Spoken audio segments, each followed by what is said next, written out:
Hey guys, welcome to Cricket Chat with Venkatesh. The T20 World Cup lo first upset and one of the biggest upsets in T20 World Cups.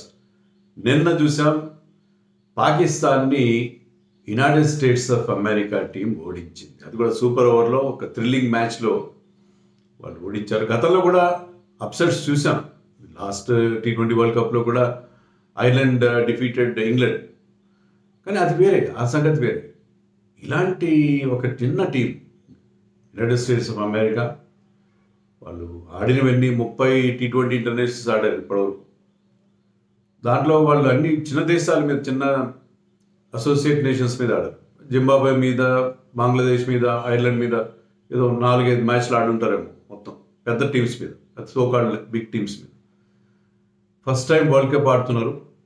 ఆడుతూ Pakistan one of the pre tournament ఫేవరెట్స్గా చెప్పుకునే పాకిస్తాన్ని ఓడించేయడం నిజంగా tournament ఒక్కొక్కసారి ఒక జోష్ create చేసింది. ఇంతవరకు చాలా చప్పగా సాగుతూ వస్తుంది ఈ టోర్నమెంట్. ఏమీ పెద్ద సంచలనాలు లేవు. దాంట్లో ఇది పెద్ద సంచలనం, ఒక బజ్ క్రియేట్ చేసిందని చెప్పాలి. And Pakistan is in danger of getting eliminated. 9వ తారీఖున సండే రోజున ఇండియా చేతిలో ఓడిపోతే వాళ్ళ పరిస్థితి ఏంటి?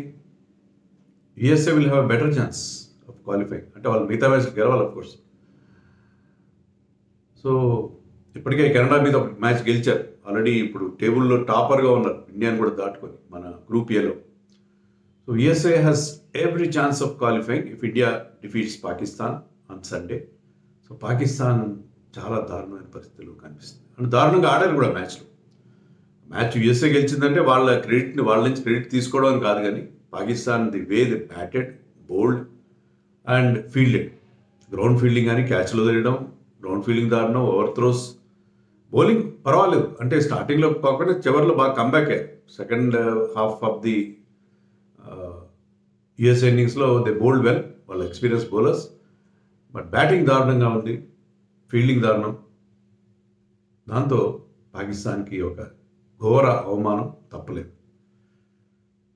But USA is really the deserving winners. వాళ్ళ ప్లేయర్స్ అందరూ బ్రహ్మాండంగా కంబైన్ అయ్యారు. కోరీ ఆండర్సన్ లాంటి వాళ్ళకి పెద్ద అవకాశం కూడా రాలేదు. కోరీ ఆండర్సన్ ఒక ఓవర్ వేసాడు, బ్యాటింగ్ అవసరం రాలేదు అతనికి. ఎక్స్పీరియన్స్ ఉన్న కోరీ Anderson played for New Zealand, played in IPL. కానీ అతనికంటే పెద్దగా అనుభవం లేని కుర్రాళ్ళు, ట్విట్టర్లో అన్నట్టుగా H1B వీసా మీద వెళ్ళిన వాళ్ళు ఇండియన్స్ గెలిపించారు. ఇండియాలో సెలబ్రేషన్స్ జరుగుతున్నాయి. ఎక్కడ చూసినా సోషల్ మీడియాలో కానీ, వాట్సాప్ గ్రూపుల్లో కానీ ఇదే వార్తగా కనిపిస్తుంది. ఎందుకంటే పాకిస్తాన్ మన చేతితో ఓడిపోయినా, ఎవరి చేతిలో ఓడిపోయినా మనకు అదొక రకమైన వైకేరియస్ ప్లెజర్ ఉంటుంది.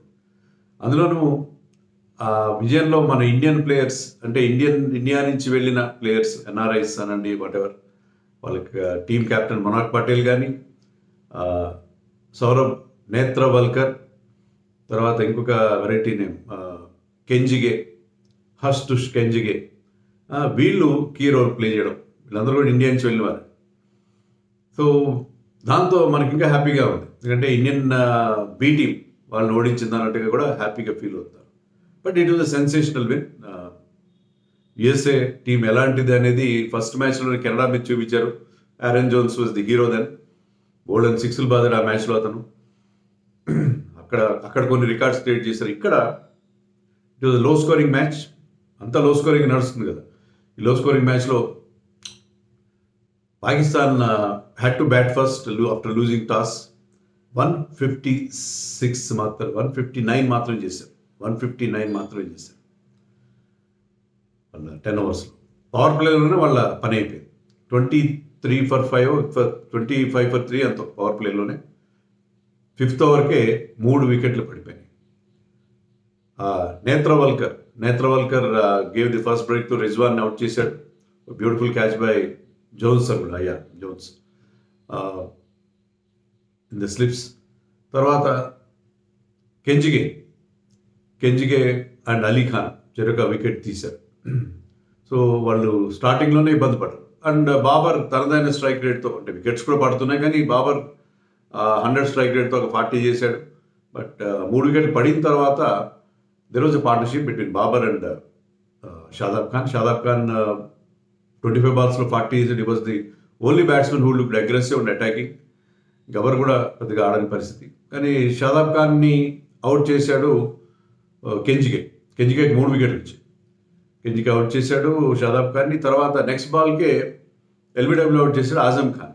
ఆజం ఖాన్ అంటే అతని గురించి మనం చెప్పుకున్నాం ఇంతకుముందు పాకిస్తాన్ టీం ప్రివ్యూ చేసినప్పుడు. మొయిన్ ఖాన్ ఒకప్పటి పాకిస్తాన్ కీపర్ అండ్ కొన్ని రోజులు కెప్టెన్ కూడా చేసి మొయిన్ ఖాన్ కూడా. అతని మీద మీరు సోషల్ మీడియాలో చూస్తుంటారు. కాస్త బొద్దుగా ఉంటాడంటే అతని సైజ్ కాదు అక్కడ ఇంపార్టెంట్, అతని స్కోర్స్. అతను కీపింగ్ సరిగ్గా చేయడు. Keeper batsmen. కీపింగ్ విషయంలో అతనికి ఇబ్బందులు ఉన్నాయి. తర్వాత ఇప్పటికీ ఆడిన ఒక బాగానే ఆడాడు T20 ఇంటర్నేషనల్స్. కానీ ఒక 10-15 యావరేజ్ 9 ఉంది. 9 ఉంది. ఇక్కడ కూడా ఫస్ట్ బాల్ టక్.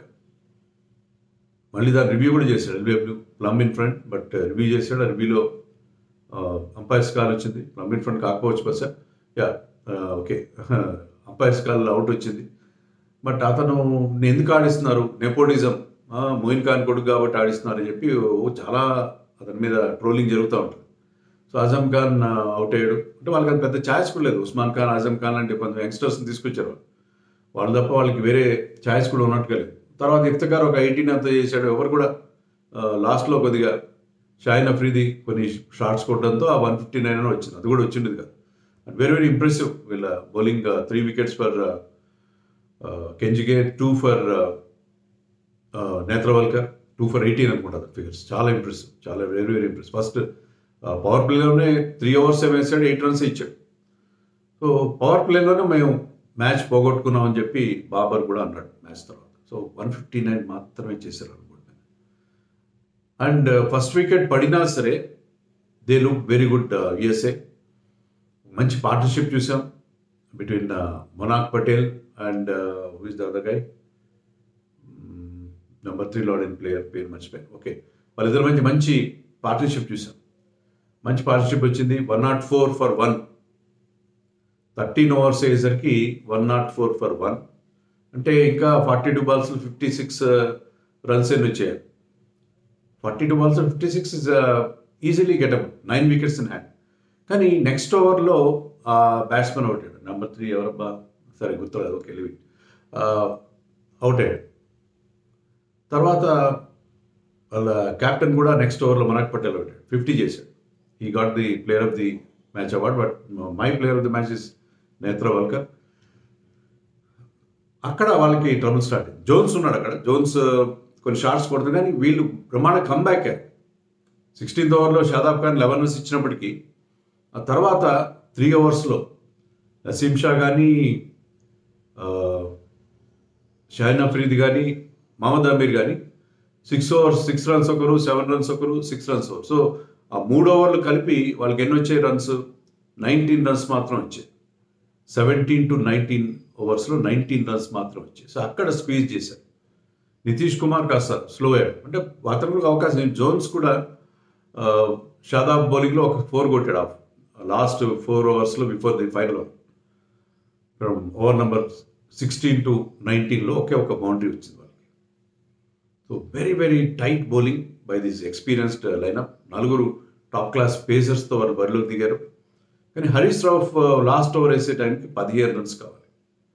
అక్కడ తేడా వచ్చింది. ఆ ఓవర్లో 6 కొట్టాడు Aaron Jones, last match hero against Canada. తర్వాత లాస్ట్ బాల్కి నితీష్ కుమార్, కోరి ఆండర్సన్ బదులు నితీష్ కుమార్ ఎందుకు పంపించారు అనుకుంటున్నాం కదా మనం. నితీష్ కుమార్ ఒక లాస్ట్ బాల్కి ఒక 4 కొట్టాడు. దాంతో స్కోర్స్ ఈక్వల్ అయ్యాయి. Last ball 6 కొట్టుంటే గెలిచుండేవారు. 4 కొట్టేసరికి స్కోర్స్ ఈక్వల్ అయినాయి. దాంతో సూపర్ ఓవర్ వచ్చింది. సూపర్ ఓవర్లో మళ్ళీ వాళ్ళకి అదే ప్రాబ్లం. మహమ్మద్ అమీర్ 3 wides వేశాడు. ఒక 4 బౌండరీ వచ్చింది జోన్స్కి. ఒక boundary Jones and Harmeet open చేశారు. బట్ ఒక బౌండరీ వచ్చింది. లాస్ట్ బాల్కి జోన్స్ అవుట్ అయ్యాడు. కానీ మధ్యలో 3 wides వచ్చింది. అంటే 9 ball ఓవర్ అయిపోయింది. ఆ వైడ్స్తో పాటు వాళ్ళు ఒక తెలుగు కామెంటరీ అని చెప్పాలంటే సింగిల్ దొంగిలించారు. వైడ్తో పాటు ఇంకొక రన్ కూడా వచ్చింది. లాస్ట్కి అయితే ఒక ఫంబుల్ వల్ల లాస్ట్ వైడ్కి 3 runs వచ్చాయి. అంటే వైడ్ ప్లస్ 2 runs. సో వాళ్ళకి 9 ball ఓవర్ అయింది కాబట్టి ఒక బౌండరీ వచ్చినా 18 runs వచ్చాయి. లాస్ట్ బాల్కి జోన్స్ అవుట్ అయినా సరే అమీర్ వైడ్స్ వేయడం లాస్ట్ ఓవర్లో అది క్రైమ్ కదా, ఎక్కడైనా క్రైమ్ కానీ కొన్నిసార్లు వైట్స్ పడతాయి, కానీ లాస్ట్ ఓవర్లో 3 వైట్స్ వేయడంతో ఏంటంటే 18 రన్స్ వచ్చి 19 runs against even a small side. Super ఓవర్లో 19 రన్స్ చేయడం అంటే ఎంత వీక్ బౌలింగ్ లైన్ అగేన్స్ట్కైనా చాలా కష్టం. కానీ ఇది Netravalkar bowled brilliantly that last over. ఒక బౌండరీ ఇచ్చినప్పటికీ కూడా తర్వాత పెనల్టిమేట్ బాల్కి ఒక లెగ్ బై బౌండరీ వెళ్ళిపోయింది, ఫ్రీకిష్ లెగ్ థర్డ్ మ్యాన్ బౌండరీకి వెళ్ళిపోయింది బాల్ కీపర్ దాటుకొని. సో దానివల్ల లాస్ట్ బాల్ 6 కొట్టుంటే షాదాబ్ గెలిచుండేవారు, కానీ షాదాబ్ ఓన్లీ సింగిల్ మాత్రం చేయగలిగారు. దాంతో ఒక హ్యూమిలేటింగ్ డిఫీట్ ఫర్ పాకిస్తాన్. ఈ సౌరభ్ నేత్రావల్కర్ ఇండియాకి అండర్ 19 వరల్డ్ కప్ ఆడాడు 2010లో.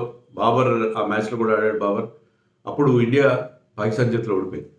ఆ మ్యాచ్లో ఈ ప్లేడ్ సౌరభ్ నేత్రావల్కర్ ఇండియా తరఫున 1-2 ఫస్ట్ క్లాస్ మ్యాచ్ కూడా ఆడాడు. తర్వాత అమెరికా వెళ్ళిపోయాడు, అక్కడ సాఫ్ట్వేర్ ఉద్యోగం చేయడం కోసం. Is working in Oracle at out of office still 17th అని చెప్పి కూడా అది ట్విట్టర్లో మీరు చూసే ఉంటాం. ఇప్పుడు వాళ్ళు కనుక సూపర్ ఎయిట్స్కి వెళ్తే out of office period extend చేసుకోవాలి. సో చాలా సర్ప్రైజింగ్, బాగుంది. అతను సాఫ్ట్వేర్, నేను షూస్ కూడా తీసుకెళ్లకుండా వెళ్ళిపోయాను, క్రికెట్ బూట్లు కూడా తీసుకెళ్లకుండా అమెరికా వెళ్ళిపోయాను, క్రికెట్ వదిలేసి వెళ్ళిపోయాను నేను. కానీ మళ్ళీ అక్కడికి వెళ్ళిన తర్వాత మళ్ళీ గేమ్ స్టార్ట్ చేశాను అని చెప్పి చెప్పడం జరిగింది. Left arm pacer, very very impressive. So ఒక shock defeat for Pakistan. So ఒక్కసారి జోష్ వచ్చింది. అంతకుముందు మరొక షాక్ని ఆస్ట్రేలియా తప్పించుకుంది. అది అంతకుముందు రోజు మ్యాచ్, ఇన్ఫ్యాక్ట్ అది Australia versus Oman match group below. ఆ మ్యాచ్లో ఆస్ట్రేలియా 164 మాత్రమే చేశారు ఫస్ట్ బ్యాటింగ్ చేసి. స్ట్రగుల్ అయ్యారు, బ్యాటింగ్ అనుకూలంగా లేదు, స్లోగా ఉంది. వార్నర్ ఆల్మోస్ట్ 104 స్ట్రైక్ రేట్తోనో 50 చేశాడు. లాస్ట్లో స్టాయినస్ అండ్ మ్యాక్స్వెల్ అని చెప్పాలి. మ్యాక్స్వెల్ మరొక duck out first ball. So Maxwell horror form continue అవుతూ ఉంది. స్టాయినస్ ఒక 67 చేశాడు 180 స్ట్రైక్ రేట్తో. దానివల్ల ఆ 164 అయినా వచ్చింది. వాళ్ళ బౌలింగ్ అటాక్ బాగుంది కాబట్టి స్టాయినస్ మళ్ళీ 3 వికెట్స్ తీశాడు. ఒక సూపర్ ఆల్రౌండ్ షో అతని నుంచి. And Starc 2 wickets, Ellis, Zampa, వాళ్ళు ఎఫిషియెంట్ బౌలింగ్, కంఫర్టబుల్గానే 34-35 రన్స్తో గెలిచారు. కంఫర్టబుల్గా గెలిచారు, కానీ ఒమాన్ వాళ్ళకి కొంచెం చెమట పట్టేలా చేసింది, కొంత వణుకు తెప్పించింది. ఇంకొక మ్యాచ్లో పిఎన్జి పాపువా న్యూగినీ పైన ఉగాండా గెలిచింది. డెబ్యూటెంట్స్ చాలా బాగా సెలబ్రేట్ చేసుకున్నారు. వాళ్ళు 77 చేశారు, చిన్న టీం కాబట్టి. బట్ ఇదే కదా లో స్కోరింగ్ మ్యాచెస్, అసలు ఎక్కడైనా సబ్ స్టాండర్డ్ పిచెస్. అండ్ ఈ వరల్డ్ కప్లో మజా రావట్లేదు. ఒక అప్సెట్ వచ్చింది కాబట్టి, అందులో పాకిస్తాన్ ఓడింది కాబట్టి ఒక్కసారిగా మనకి ఇంట్రెస్ట్ జనరేట్ అయింది. కానీ ఓవరాల్గా ఈ లో స్కోరింగ్లు ఏంటో, ఈ పిచ్చెస్ ఏంటో, ఈ అవుట్ఫీల్డ్ ఏంటో ఏం అర్థం కావట్లేదు. ఏదో అమెరికాలో క్రికెట్ని ప్రమోట్ చేద్దామన్న ఒక ఉద్దేశంతో, ఒక పర్పస్తో ఈ వరల్డ్ కప్ని బాగా చెడగొట్టారేమో అనిపిస్తుంది. మీరేమనుకుంటున్నారు కామెంట్స్లో?